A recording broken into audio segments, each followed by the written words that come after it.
A lonely grandfather is plunged into a tough situation when his money runs out and his granddaughter's medicine prices increase. He stops eating to afford the meds and starves until help comes to him from an unexpected quarter.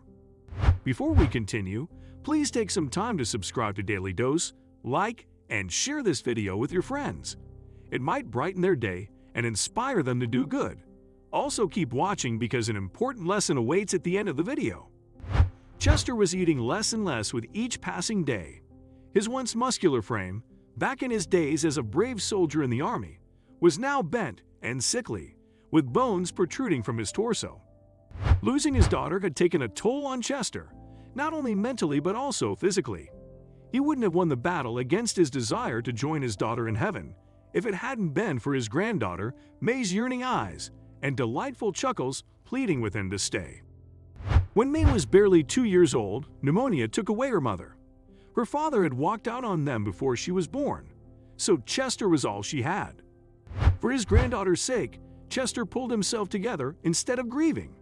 He had to be strong for May. Poor guy.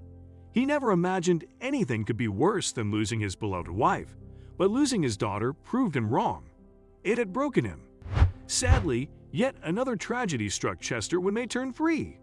One day, she passed out in the playground, and he took her to the hospital. It turned out she was sick, very sick, and needed her meds to keep her going.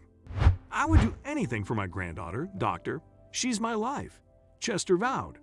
But May's medicines were expensive, and there wasn't enough money.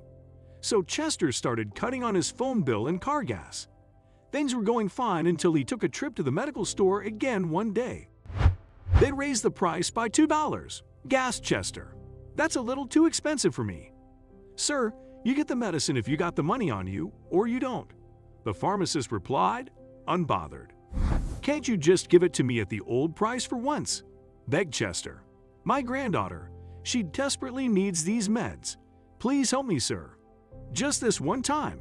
That's all I can do," the pharmacist said, feeling sorry for Chester, who thanked the man for his kindness. On the way home, Chester was in tears. May's medicines had become expensive, and he didn't have enough money. His pension was only enough to keep them fed, and his savings were depleted. At that point, Chester had two choices: spend on May or himself. He chose the first and began cutting on his food. On most days, he skipped breakfast and sometimes dinner too.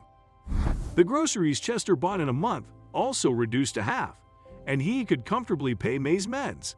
That was until his own health began to deteriorate. Chester was becoming weaker and older.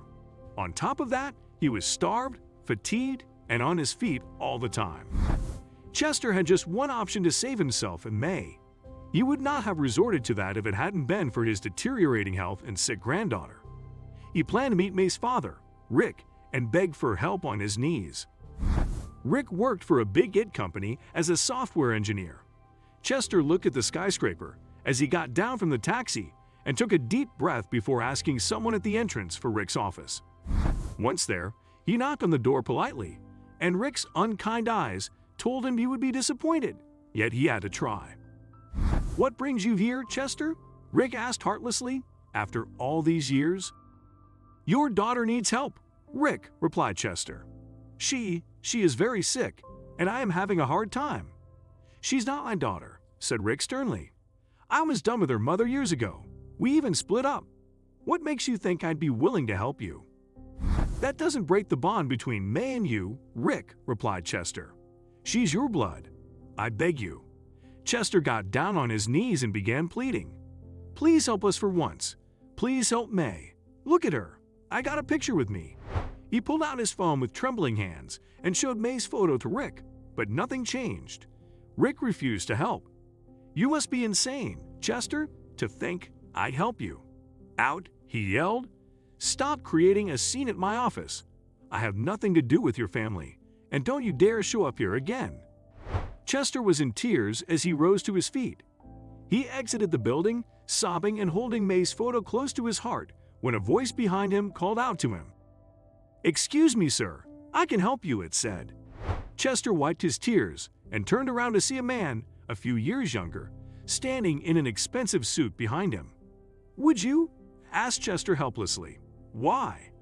"Because I can serve," he replied. "What can I do for you?" "My granddaughter," said Chester, showing him May's picture. "She's sick. I needed help to buy her medicine. Her father works here, and—" "Sir, I heard what happened at Rick's office. If I'm not mistaken, you're Chester." "I am," said Chester. "Sir, I apologize for disrupting your workday like this, but I need help." "I am Rick's boss," the man said. "In fact, I own this company, so I give you two options. After viewing Rick's actions, I can fire him and send his salary to your account every month. Or I can keep him on the job and send you half his salary. I can't imagine someone would abandon his daughter. I raised two beautiful girls on my own and cherish them above all else. So what are your thoughts?" After that day, Chester received funds every month in his account, and he was able to buy the groceries and meds he needed. He was glad to receive the help, though he doesn't know if Rick still has his job or not because he never made a choice. He concluded he didn't have the right to decide that. Chester was just glad an angel was sending him the help he needed. He is thankful.